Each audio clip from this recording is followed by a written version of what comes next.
If business is not going your way, whose fault is it? In your mind, are you telling yourself, well, it's not my fault. My sphere sucks. They're not loyal to me. They're hiring somebody else. It's not my fault.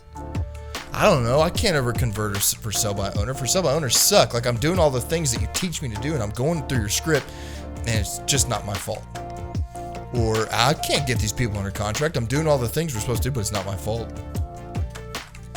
That's how I know you're going to fail.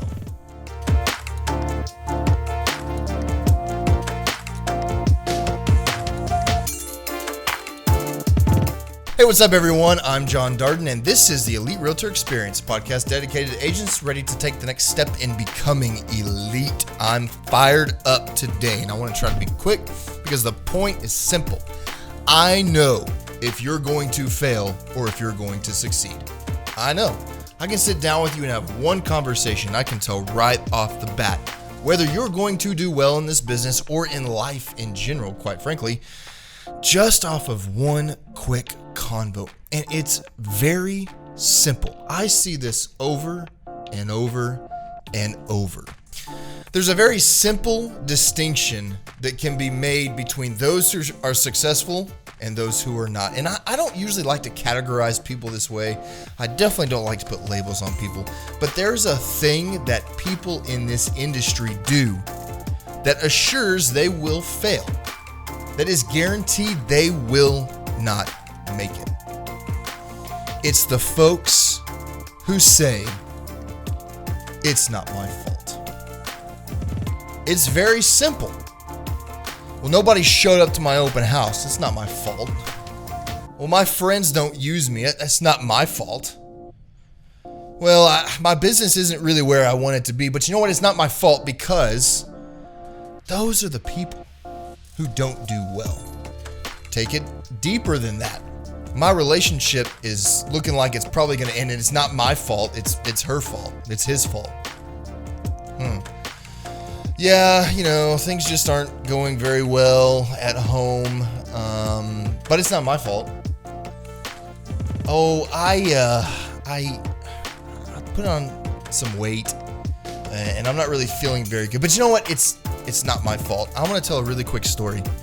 This is a couple years ago. I was flying to New Jersey from Dallas, and it was a Southwest flight. If you've ever flown Southwest, you know that you pick your seat based on your boarding pass, wherever you're at. And I was, I can't remember, it was a early B or something, so I was halfway through on the list. And in the C group, most of the plane is full. It's a sold-out flight.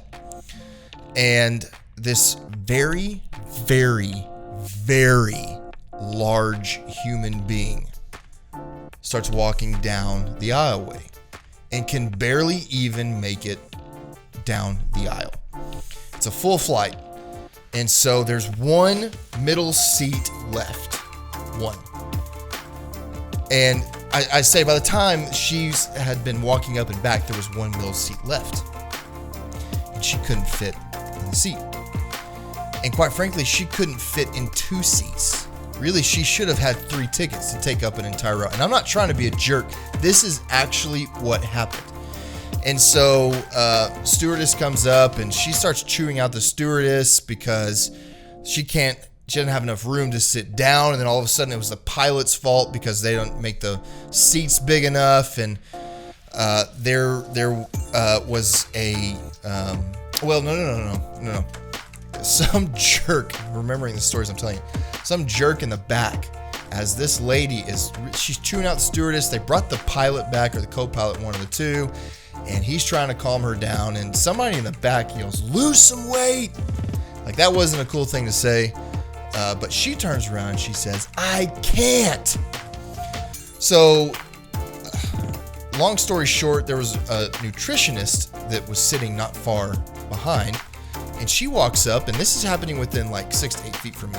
She walks up to this lady and very calmly is like, "Hey, I'd like to help you." And the conversation was from her and was pretty quiet, so I couldn't exactly hear what she was saying. But the lady turned around and said, I have an illness. I can't lose weight." And I remember the nutritionist back saying, no, I know what it is that you've got. I've heard that before. I can help you. And this lady just kept saying, I can't. It's not my fault. At the end of the day, that lady's attitude had a lot to do with the weight that she had on her body. Because as she said, it's not my fault. Therefore, every time she overate and chose not to go exercise, in her mind was saying, well, it's not my fault. So everything in her physiology and her psychology was telling her, it's not my fault. Therefore, these horrible habits that she probably created, because you don't get that large having good habits. But in her mind, it wasn't her fault. Realtor, I need to sit back and think about this for just a second. I'm wrapping this thing up already. If business is not going your way, whose fault is it? In your mind, are you telling yourself, well, it's not my fault. My sphere sucks. They're not loyal to me. They're hiring somebody else. It's not my fault. I don't know. I can't ever convert her for sell by owner. For sell by owner suck. Like, I'm doing all the things that you teach me to do and I'm going through your script and it's just not my fault. Or I can't get these people under contract. I'm doing all the things we're supposed to do, but it's not my fault. That's how I know you're going to fail. That one thing right there. Whereas the people who succeed, they take one word out of that phrase. It's my fault. You know what? I don't look the way that I want to look. That's my fault because I don't eat well and I'm not working out the way that I should. Yeah, my business isn't where I want it to be, and that's my fault because I could be doing X, Y, and Z differently. You know what? My sphere, they're not hiring me, and that's my fault because I'm not reaching out to them the way that I should, and I'm not being valuable enough on my social media and on my personal brand. That's on me. That's my fault. You know what? I could be doing a little bit better, and that's on me because I'm getting a little bit lazy, and you know, that 7:30 to 10:30 p.m. time at night where you really figure out who you are as a human being based on what you're doing, I'm vegging out and binging on shows instead of. So that's on me. Or, you know what? My relationship is not the way I want it to be. And, you know what? I've been so focused on what I think she needs to do differently that I haven't been thinking about what I need to do differently. So, you know what? This really is on me. Realtor, step back. Are you making excuses and pointing the finger at somebody else? If that's what you do on a consistent basis, you will fail. It's time to own up. It's time to take responsibility. If your business isn't where you want it to be, guess whose fault it is? You, because it's your business. If you're always making excuses, shut up. It's nobody's problem but yours. It's nobody's fault but yours. Business isn't where you want it to be? Don't blame anybody else. Look in the mirror. It's on you. Don't have as many clients as you'd like to have. It's not your client's fault. It's not your friend's fault. That's your fault. Own up. Take responsibility.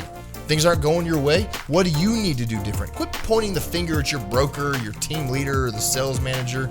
It's nobody's fault. That's your fault. How do I know you're going to fail?